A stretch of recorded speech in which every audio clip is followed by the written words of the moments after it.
With so much Calvin Ridley love, and rightfully so, we forget the importance of Christian Kirk and Zay Jones. I'll tell you why you shouldn't do that here today on Locked On Jaguars. You are Locked On Jaguars, your daily Jacksonville Jaguars podcast, part of the Locked On Podcast Network, your team every day.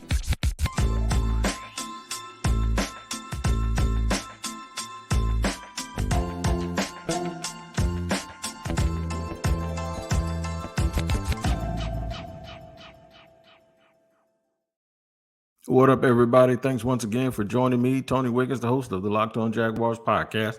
We're at your team every day. We thank you for making us your first listen, with a quick reminder that we are free to subscribe to on our YouTube page. Make sure you go in there, hit that like button, hit that bell so you get the notifications, and the share button too, if you will.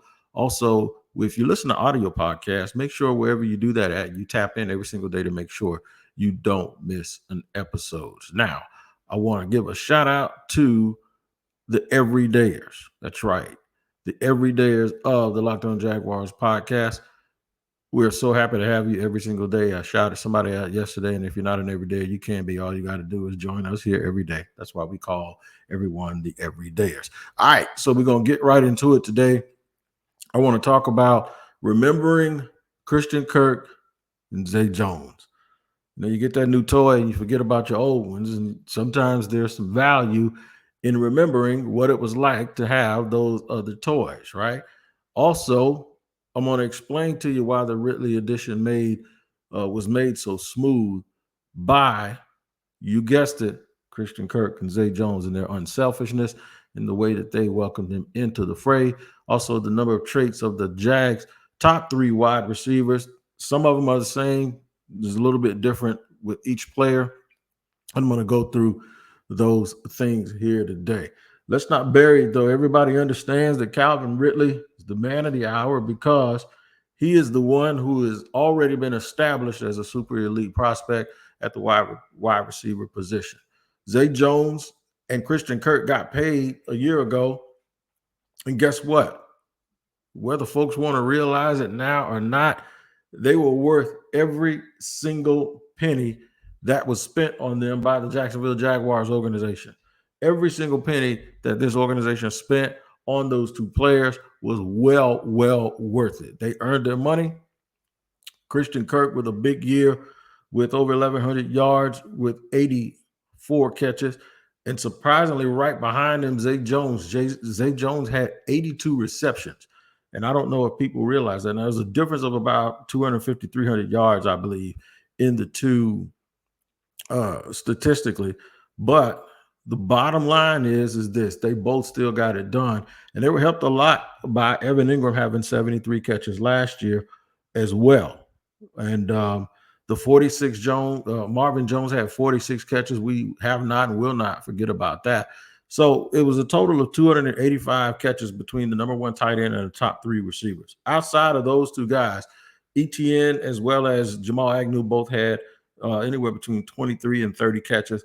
We're not including running backs because, that's a whole different thing that we'll discuss at another particular time. But we're talking about just the receivers and the tight ends. Outside, and I know a lot of people want to list Jamal Agnew as a wide receiver, and he's sort of an offensive weapon for the sake of what we're doing here, because he's still there, right? So whatever his production is isn't really going to change. And if it does change, it'll be because of maybe the addition of Tank Bigsby or the fact that they won't have to use him as much in certain areas. But outside of, when you look at the wide receivers, outside of the top three last year, as well as the tight end, only 22 catches were made by anyone else that played wide receiver or tight end. You heard me. 22. So that's 297 receptions. It does not take into account the attempts. It doesn't take into account the targets. It just talks about the actual production. It also doesn't take into account where the Jaguars were in the game. Were they behind? And late in the year, they came from behind a lot, so that means that Trevor really had to gun it out. But a lot of those things are not being considered. But just for the sake of using stats, and you guys know I don't do that very often, we're going to use just these stats to try to get some semblance of how we think it's going to go this year. Because when you add someone like Calvin Ridley, it's easy for fans to forget about the other two guys, but it's also reasonable to think that with his talent level and his height, that he's going to be at the top of the food chain when it comes to targets and receptions. He's the best wide receiver on the team. Why wouldn't he be, right? So it's not only that, though, that comes into play here. What else comes into play here is that because of his presence, everyone else's numbers, I wouldn't necessarily say take a hit, because if the team is doing better, they're not going to care. Nobody else will care. And we'll talk about that part of it in segment 2 when we talk about how smooth this transition was. But it's obvious that folks are going to, I'm glad everybody got their money. Like Evan Ingram got his money this offseason, and the other two guys that just got paid last offseason. Because now, if you're using the numbers to get contracts and to get money, well, everybody will be disappointed. Because when you add a Calvin Ridley, everyone else's production will go down. Will it go down a lot? I don't know. I have no idea whether it's going to go down a whole bunch. In fact, if Christian Kirk catches 14 less passes than he did last year, that's less than one pass caught per game that's going to affect his overall number if it goes from 84 to 70, right? But here's where they're important. Because if you win, and whenever you win, folks that are the number one guys that are good but not necessarily considered great, and when you add a great player, well, they move a step back and they go to good. Zay Jones is now going to be the Marvin Jones of this team. Christian Kirk is going to be the Zay Jones of this team. And I know it's not apples to apples, but you get my point. And now Calvin Ridley will be maybe a better version of a number one outside than Christian Kirk was. Totally reasonable to think that that's the way it's going to go. I'm going to give you some numbers here that are going to absolutely support what I might be saying. So you had 285 between the top three and the tight end last year, 285 receptions. Let me say that between those guys, Ridley, Kirk, Zay Jones, and Ingram this year, I'd say it's going to be about 255. So I have, instead of Kirk having 84, Jones having 82, Ingram having 73, and then Marvin Jones is 46. I say Calvin Ridley with 85, Christian Kirk with 70, Zay Jones and Evan Ingram both with 50. So that means 255. So you say, Wig, why a 30 reception difference? And you're not including the running backs. You're not including Tank Bigsby. You're not including. It's because I'm including the rest of those tight ends that I believe have really upgraded that room, whether it's Luke Farrell, Garrett Prince, and the rookie Brenton Strange. I really think you're talking about some reception, not just 30 receptions between those guys. And it's hard to really put a number on it because of the ebb and the flow of the game, because of injuries, because of, and we hate using that word, but all of those things will factor in. Here's the thing. It won't make a difference if the wins go up and if the profile of the team goes up, because it makes them more dangerous. Will there be games where Zay Jones just shows out? I think the two best receiving games were had by Zay Jones, and maybe the third best individual game was had by Evan Ingram. But Christian Kirk led the team in receptions and yards. So there's a bunch of different ways to look at this. I'm going to look at the Eagles. And then I'm going to go through, I gave you the Jaguar numbers. I'm going to go through the Eagles numbers at the top of segment 2. Before I tell you that why I believe this transition was so smoothly done by the Jaguars, and it's two guys named Zay and Christian. When I say don't forget about them, I'm not just saying don't forget about their contributions on the field, but don't forget about the class.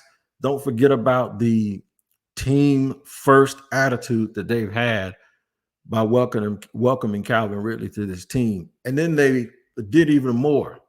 They came in what appears to be the best shape of their life. So it's an iron sharpens iron, and that's how rooms get lifted. We'll talk about those things in just a second here on Locked On Jaguars. But first, I must tell you about today's sponsor, which is Underdog Fantasy, and it's Best Ball Mania. It's here. August is here, and you know what that means, the official start of fantasy football drafting month. Get championship ready for your home league by trying out Best Ball on Underdog Fantasy. All you have to do is one live snake draft. No waivers, no trades. Underdog sets your best lineup every week. Try it out with Underdog's Best Ball Mania tournament. The largest fantasy football contest of all time is back and even bigger with $15 million of total prizes up for grabs, including an absurd $3 million going to the winner. Last year, the winner drafted their team in July, so don't wait around. Visit UnderdogFantasy.com to find them in the App Store and sign up with the promo code Locked On, all one word in caps, to get your first deposit doubled up to $100. That's Underdog Fantasy promo code Locked On. It is the easiest place to play fantasy football and the best place for best ball. You can also invite your friends, your fans to a private draft in order to bring in new people, and I just might do that, right? So it's Underdog with the promo code Locked On.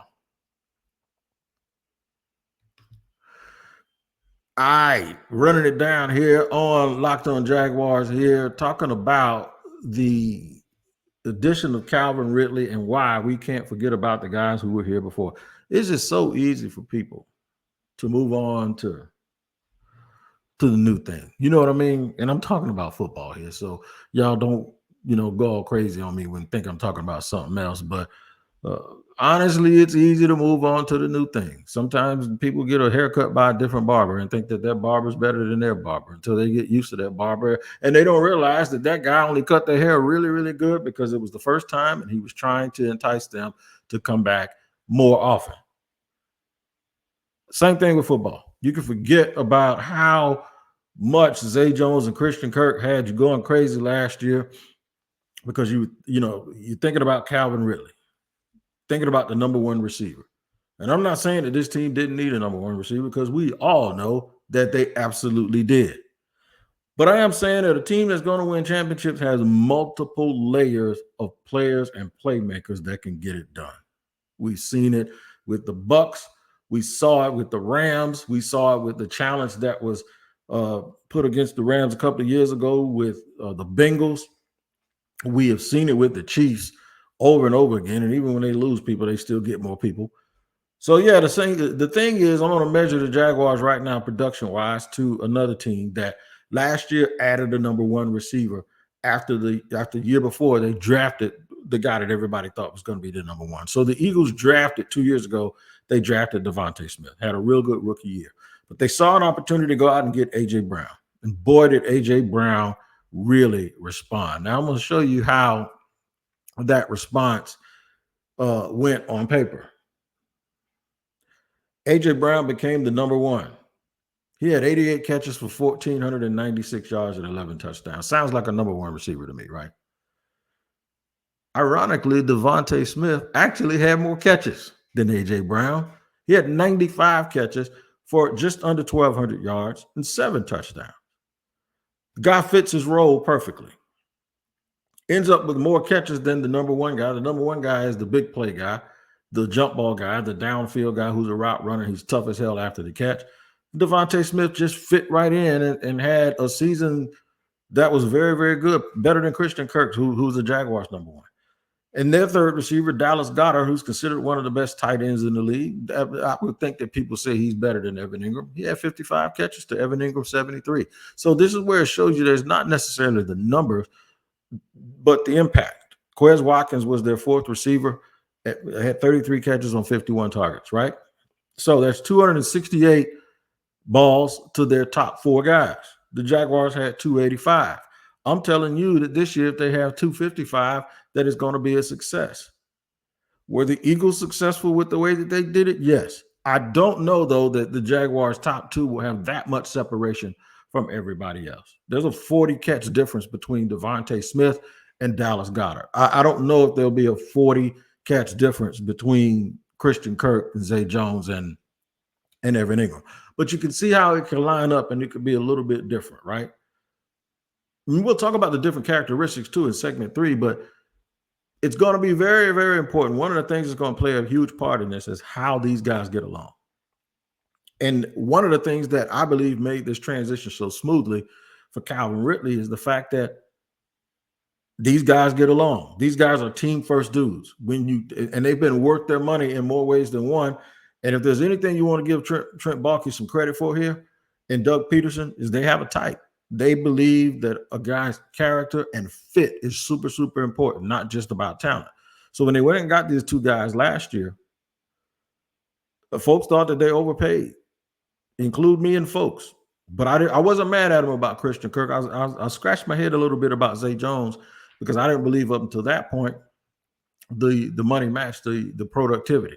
However, this is where the pro player personnel department comes in. This is where the scouting comes in. This is where coaches knowing other coaches from around the league and they talk to them about guys. This is where that comes in. And you got to think that these guys always, and I always tell you when people say, well, why is this team at this kid's workout when they don't need a guy at that position? Because the people that would have worked out Zay Jones and Christian Kirk were not here at that time and they were somewhere else, but they still needed a mental note on what they were getting in free agency because they have their own evaluation that they did, right?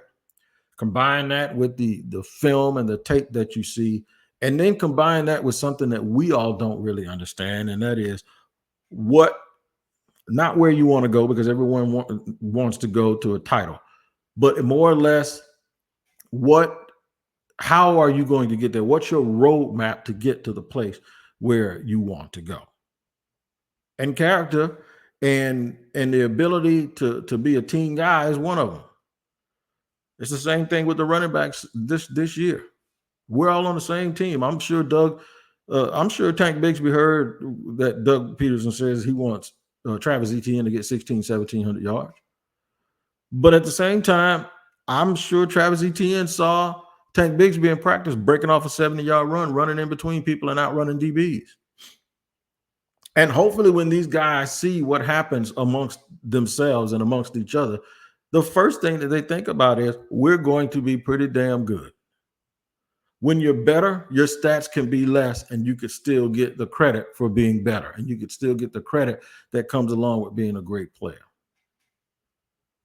And like I said, the only one playing for money right now is Calvin Ridley, and he's going to get that. Calvin Ridley's going to get paid. So it's real important that we remember both Christian and Zay, what they did on the field, but also what they have done off the field. They didn't pout. They both look physically better than they were last year. They're going hard in practice.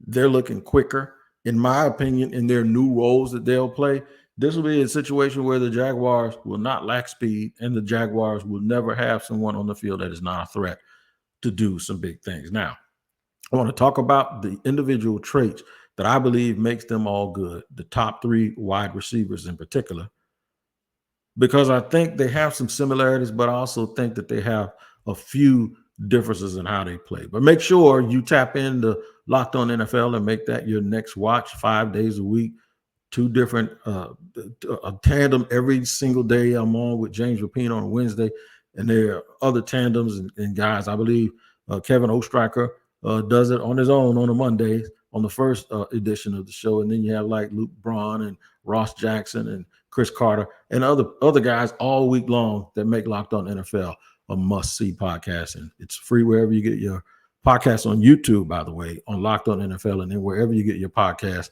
from an audio perspective, make sure you tap in and look for Locked On NFL every single day because it's your team every day here on Locked On Jaguars and the Locked On Podcast Network. We're going to have a little bit more for you here on Locked On Jaguars. I'm going to tell you about these individual traits, and I'll do it in just a second.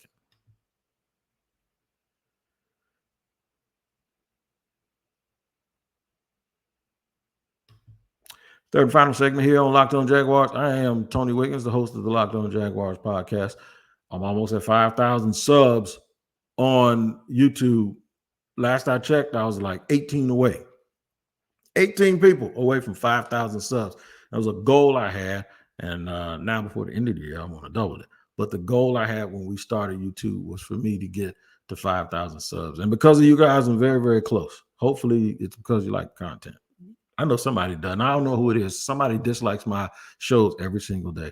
I can have 2,000 listeners, and I'll have 99.3%.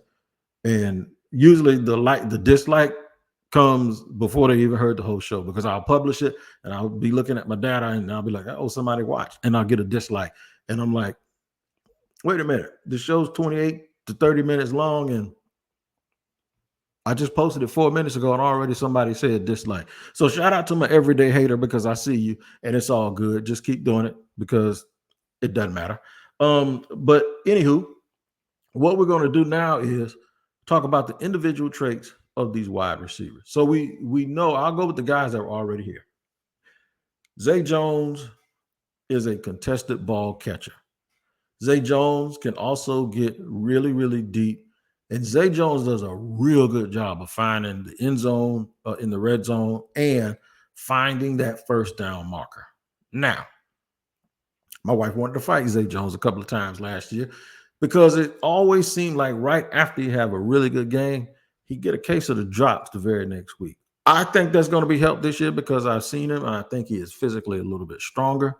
And then I think his role will change. Even though he'll get less opportunities, I do think he'll get those big opportunities. And I think he'll have a huge impact on this team. Marvin Jones had some awesome catches last year. Remember, who caught the touchdown against the Ravens at the end of the game? It was Marvin Jones Jr., right? I'm telling you, he had some big catches, even though he didn't have a lot of catches. But Zay can do everything that Marvin Jones does. He probably just does it a little bit quicker and faster because he's younger and just a faster and a better athlete. With Christian Kirk, I would not be surprised if he still led the team in receptions. Sort of like Devontae Smith, but just not in the biggest receptions. I think the biggest impact from a game planning standpoint, I think that's going to be Calvin Ridley, who I'll get to in just a minute. But I believe Christian Kirk is going to be really, really effective and be a nightmare, and he's going to move the sticks. Kirk might be the guy that puts them at 2nd and 2 more than anybody. A quick dump off to him, boom, boom, shake the first guy, almost get to the sticks, 2nd and 2, which is a nightmare for a defensive coordinator, especially when you have a team full of weapons, a team with good running backs, and a team with a quarterback like Trevor Lawrence, because you don't know what 2nd and 2 means. 2nd and 2 means that they can try anything, man. They can go deep on you. They can, do some misdirection, quick out and get the first down. I never like when teams do that, by the way, if it's 2nd and 2 or 2nd and 1, to just do something to get the first down. Go ahead and take a shot. You're going to get the first down on 3rd down anyway, more than likely. But 2nd and 2 is a hard thing to guard when the other team is cooking with grease, man, and they got all of these people. But he may be the one that's most responsible for getting them into that area. But he can also get deep. There were a couple of deep balls, and I've seen the highlights over the last couple of weeks when people were highlighting Trevor Lawrence's ability. A couple of deep balls he dropped that he has to catch, especially in big game situations when he's going down the field. But he ain't the biggest dude in the world. He ain't really small. I saw him standing next to Steve Smith Sr. the other day, and he dwarfed him. But when he stands next to me, we're about the same height. He might be maybe an inch shorter than I am. Doesn't have the longest arm, so his catch radius isn't that great. But he kind of makes up for that because he separates once the ball is in the air really, really well. And remember, he ran track, so he does have very, very decent speed. Calvin Ridley. Everything I just said about both of them, we'll take both of them and mix them together, and Calvin Ridley is that plus a little bit more. Calvin Ridley has some giddy up in his giddy up. Calvin Ridley can run. He can high point balls. He does have long arms for a guy, and he's a little bit taller than me, so he's about 6'1". He is fast. He's quick. He gets in and out of his breaks. He tiptoes balls on the outside. He's a hands catcher. He doesn't have any wasted motion. He changes gears once the ball is in the air. He's fearless when going across the middle. He can get deep and run under anything. This is why Calvin Ridley is a number 1 receiver, and that's what separates him from anyone else on this team. Because when is the last time we described a wide receiver for having all of that? You're going to say Justin Blackmon? Sure, but he wasn't as available as you want to be. It's been Jimmy and Keenan. Just professional route running. I have not seen so many guys be able to get to their point, get there, and it's probably an understanding for what the coaches want, but even more importantly than that, it's just that Trent Baalke has done a real, real good job of identifying, and Doug Peterson identifying guys that can do the things that they want to do. I heard someone the other day talk about fluidity on offense and the flow and how they're gonna play. Well, I think they're gonna be a very rhythmic team. The only way you can be rhythmic is to be a team that doesn't get knocked off of your rhythm. And the way you don't get knocked off of your rhythm is wide receivers have to be able to release with quickness, get in and out of that stem, which is whatever their release is, the end of their release before they get into their route, and then be able to separate in small spaces and have deep speed. Get to those spots and get there quickly, and don't let anything prevent you from getting there. They all have foot quickness.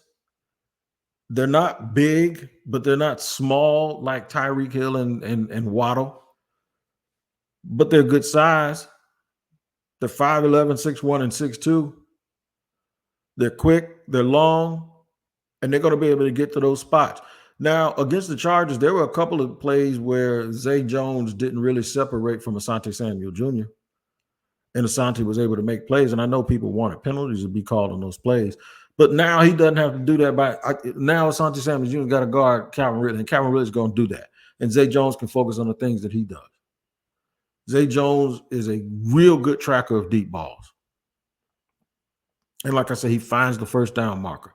Christian Kirk really runs well after the catch and knows how to sit down in those zones. And he catches everything that's thrown to him, maybe except those where he's running really, really fast down the field and he has to stretch his arms out. And Calvin Ridley can do both of them. So, quick recap. We talked about we have to remember Kirk and Zay because they're going to make this transition easier on the field. We also have to applaud them for the way they made the transition easy off the field for Calvin Ridley, and give Calvin Ridley some credit to that, because when they do drills, he didn't come out here and start going first. Zay Jones goes first. Calvin Ridley goes second. It's really like a LeBron Wade, and I know I might be going too far, but you need guys to sort of blend and mesh and say, no, I'm going to let you do this, but I'm going to do that. So it's very, like I said, Christian Kirk could still lead this team in receptions. Zay Jones only had 2 receptions less than Kirk last year, but Kirk just was always considered the number one, and rightfully so. I think the same thing will happen this year. I think Calvin Ridley may lead the team in receptions, but at least if he doesn't, he'll lead the team in yards and big plays, and then you'll have Christian Kirk, who can be all day, and of course, all day Dre will make his catches. And then you throw in the backs and Evan Ingram and the improved tight end room and Trevor Lawrence. Trevor Lawrence is going to throw for at least 4,800 yards this year. That's just my opinion. You want to flex on me and show me yours, make sure you hit the comment section. Also, hit me up on social media, Shop Talking Way, go to Locked On Jaguars X page. And also make sure you just tap in every single day, especially if you're an everydayer, man. Make sure you let me know that you checked out the podcast. All right, hopefully by the time I come back tomorrow, I'll be at over 5,000 subs. We're going to celebrate. I ain't going to drink no bubbly on air, but I might have me some something that looks like champagne while we toast those 5,000 subscribers. Until then, you guys take care of each other. I will do the same, and I'll see you next time on Locked On Jaguars.